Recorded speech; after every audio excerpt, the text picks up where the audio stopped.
For this project, I'm looking for helpers for people to make the belly band for the water bottle.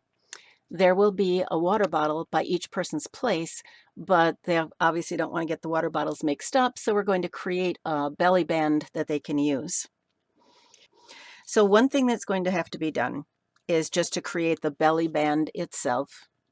We're going to wrap the ribbon around, and then this is a punched layer that's going to go on top. Essentially what this punched piece is going to do is it's going to cover up the seam where the paper that's wrapping around comes together. Now behind the label, there's a little banner hanging down, which doesn't have a straight edge, so we'll talk about that in just a moment. And then everybody will have a little oval punched piece that they can write their name on. The greens that you use doesn't make any difference. Any green that you have, it just has to be a Stampin' Up! Green. I chose to use 3 of them here because I thought the coordination of products looked good with 3 different greens. For the record, this light green one that's in the background, this is soft seafoam. This dark one for the turtle body is mossy meadow. And then this bright one for his shell, that's granny apple green. But again, any 3 greens that you think looks good together. The product that we're showcasing is the turtle punch. We're showcasing the embossing folder that's used for his shell. We're also showcasing, if you look at his shell, okay, see the glitter and the shine that's on there? That's another product. It's going to be showcasing that glittery crystal effects. And then we're also going to showcase this ribbon over here. All right, let's talk about this banner first. So for the banner, there's a couple of ways to put a banner in here. One of them, if you don't have any punches, and this is absolutely fine, I don't care which one you use. If you don't have any punches, you simply take a scissors and cut up along in the middle, do a better job than me, get it halfway in the middle, and then when you go from each corner up to that slit that you cut, then you get a banner. That's one way to do it. Stampin' Up! Also sells a banner punch. It's called a pick-a-banner bunch because you can put a pointed end or a indented end, either one. Slide it in, and I always look from the bottom to make sure that left, right on the bottom of the punch that it is centered, so it's not going to look like it's crooked. And that is another way to get you a banner end. There are 3. I don't care which one you use. It makes no difference. You're doing me a favor making all these for me, so I'm good with what you give. This is the other option for creating a banner end. This is the tailored tag punch, and you could just put your banner in here, and again, get it centered left, right. And then you got a banner end. So it makes no difference to me whatsoever. Whatever one you do is fine. So whatever you use to make the banner, it's going to slip behind this label punch. Now, again, you're doing me a favor. I don't care what you use for the label. What I used was this punch right here. You could use that punch. You could also just use a square. I'm fine with that. And if you happen to have the duo trio, what is it called? Detailed trio punch. You could use that one as well. So the way this one works, you could come in and round the corners on all of them, make it look cool. You could come back and add little fleur-de-lis in each corner. For the thing that the turtle is on, I really don't care what you use as the support piece for that. It has to be something that's going to be large enough that it's going to cover the seam where the belly band is wrapping around.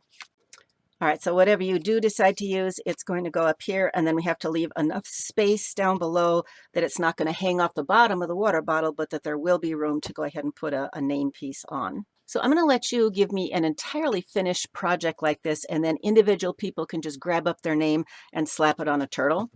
For the belly band itself, it's going to have to wrap around, and I'm going to, again, you're saving me time. I'm going to let you go to Walmart or someplace and buy a case of water bottles. But this thing, measure it. I think that it's going to work if it's the regular 8.5 width of the paper, and then I just cut 2 inches. Now, you're not going to see what I'm going to do off camera, but I'm going to take this to the edge of my table, and if my finger is the edge of the table, I'm just going to roll this along the edge. What that's going to do is it's going to take this piece of paper that, whoops, it got a little curve already. It's going to take that piece of paper that's flat, and it's going to give it a curve. You'll hear me doing this. Okay, so I just went along the edge of my paper, or the edge of my desk, and it put a curl into it. And then I can come back with best glue is going to be either this multi-liquid glue or the tear and tape. I used a piece of tear and tape on it and just put a piece of tear and tape on the end and go ahead and wrap the thing around. Another product we're showcasing, this is that meshed ribbon. What's it called? Metallic mesh ribbon. And it's really cool. You can do a lot of stuff with it, but all we're going to do is have that be a little bit of a background on that piece so that it doesn't, so it kind of breaks up what your eye sees. So here is my piece of paper, and I already have it adhered with the tear and tape. And then I put another piece of tear and tape along here. I don't know if you can, there you go. You can see that little bit of extra tear and tape that's on the end. All that's doing is securing it in place so it's not going to fall off while I'm working. It's not a secure thing for a finished project. But what will make it finished and secure for a finished project, when you take a foam glue or dimensional like that and push it down and smush it between the fibers of the ribbon down so it gets to the paper that's behind, this will be a secure hold for the ribbon. And do enough of them because you're going to cover them up with that label. Nobody's going to see them. So I'm going to put 3 on here. And now the ribbon is going to be securely attached to the paper behind by these dimensionals. And the dimensionals are also, once we take the other release paper off, they're going to serve to hold this piece on.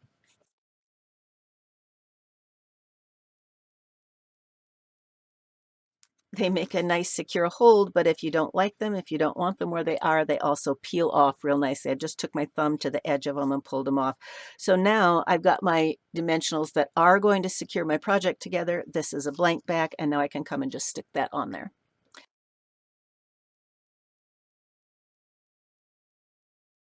All right, now let's talk about the construction of the turtle. So look at his shell. You're going to notice some texture dimension in there, as well as the shine from the crystal shimmery effects. Here's that turtle punch.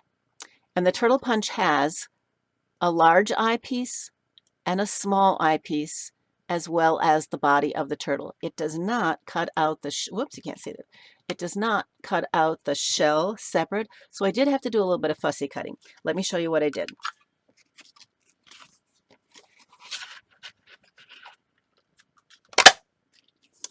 All right, so that's going to be my turtle for the base.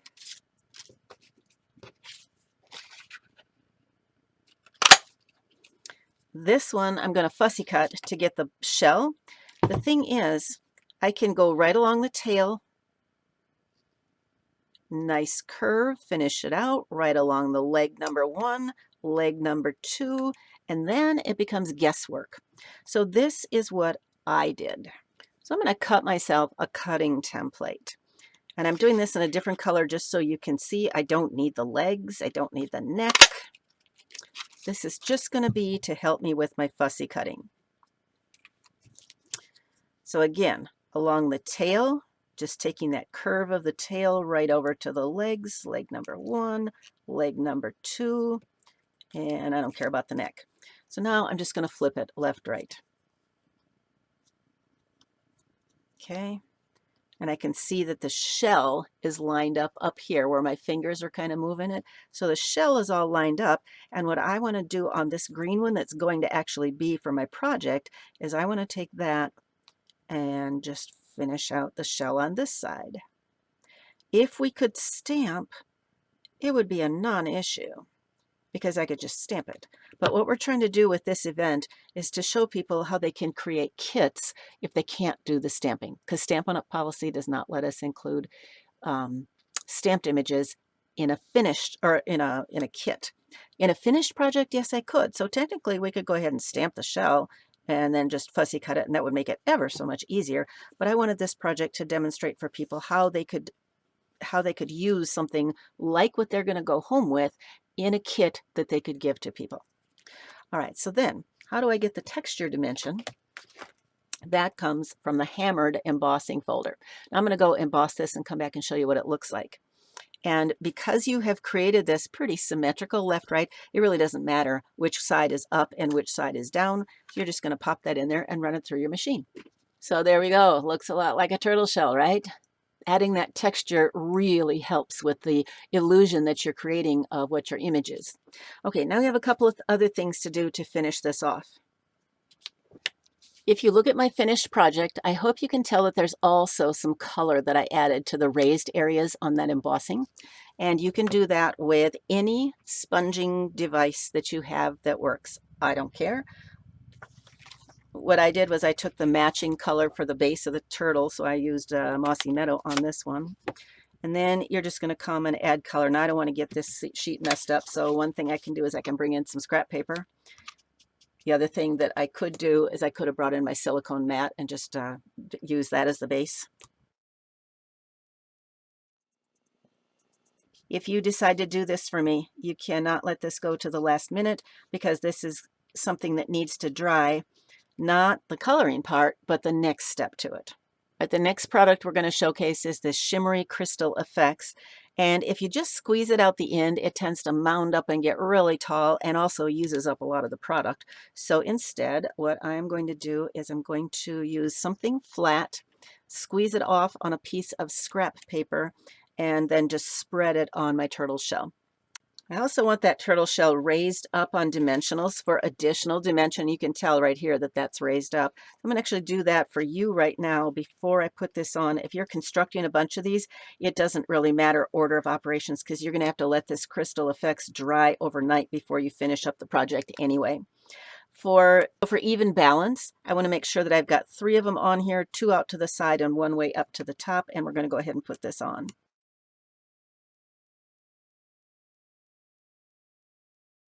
Crystal effects. So I'm going to take this and I'm just going to squeeze out a blob. And then you want to cap this right away because you don't want to have it drying in the open end and then none of it's usable again. And I would not do these one at a time because you don't want to waste the stuff that you've got out here. So you would probably want to get like all of them created and ready to go and then mass production, do this step all as one for everything. I'm using this. This is a gelato spoon. Those of you who are local to Madison area got it at Java Cat. But yeah, I don't know. They're great little tools, flat edge, you know. So I'm using this as my flat edge. And you want to wash it right away afterwards so that it's usable again. You could also just use a scrap piece of paper. So I'll show you with both. But I'm taking a little bit of this stuff and then I'm just spreading it on here. Super easy. The fact that this is a straight edge and hard on the gelato spoon is nice, but really all you need is a straight edge. So you could take a piece of scrap paper here too and pick up the stuff and then use that to just kind of smear it over. And I've done this before on projects where I just use a scrap piece of paper to spread my crystal effects. So let's talk about the eyeball. We go back to the punch, which has 2 holes in it, big one and little one. So you're just going to use up scrap pieces of paper here and punch yourself an eyeball. This can be a lot of fun. It can be a lot of fun if you choose to do this with a friend. Invite a friend over. Number 1, it gives you a chance to talk with them about stamping. Number 2, it gives them a chance to feel like they're doing something good and contributing to a cause. Number 3, it lets them feel like they're part of something, even though they're not a demo, maybe yet. But it gives you an opportunity to also talk with them, not just about how much fun this craft is and what kind of cool things you can make. You know, pull this thing out and say, how cute would that look for? And then talk about baby showers, birthday parties, you know, even just a little family get together with the grandkids, whatever. So you talk with them about what a cute project that is, and it doesn't have to be for a demonstrator event like this. And then also talk with them about the advantages that you have, that they would have being part of an active demo group that gets together to do cool stuff like this. Right, I'm going to use my tacky end. You will use whatever tool you have available, but my tacky end picks it up, lets me put it gently in the top of that little bit of glue, which was this stuff. It was this liquid glue. So the white part is going to go a little bit towards the center, but slightly back, and the black part is going to go in front of it. Tacky end, just kind of touch, pick up a little bit of the adhesive. It's dry. For you, if you do a fresh bit of adhesive, it'll pop off of there real easy. And then I want that black eyeball, please, if you can maneuver it, to be just slightly forward. of the white. If it doesn't end up that way, that's okay. That's just my preference for making him cute. As opposed to having the black right in the middle, it's off to the front a little bit because that way it makes him look like he's looking forward. This one, I didn't sponge that green on there as heavily, and here I've sponged the green a lot more heavily, kind of like that one better. Again, any greens you have, I'm just so grateful that somebody is going to step forward and do this, that I will take it whatever way you give it to me. So if you are interested in doing this project, let me know. You would need for sure the shimmery crystal effects. If that's not a product you own, we will have to make sure that you have access to it. You would need for sure to have the hammered or access to the hammered embossing folder, and you would need for sure to have access to the turtle punch. And the final thing you would need for sure is to have access to this ribbon. Those are the four products that we are showcasing for sure. And whatever you would choose to use to make the banner in down there, that's up to you. And whatever you choose to use for the background piece, it just has to be something that's going to let us cover up that seam when the belly band is wrapped around. Again, it can be a punch, it can be just a cut shape, whatever. And it could be a die, any die that you have. Current product for the die. All right, if you're interested in doing this one, let me know. Thanks.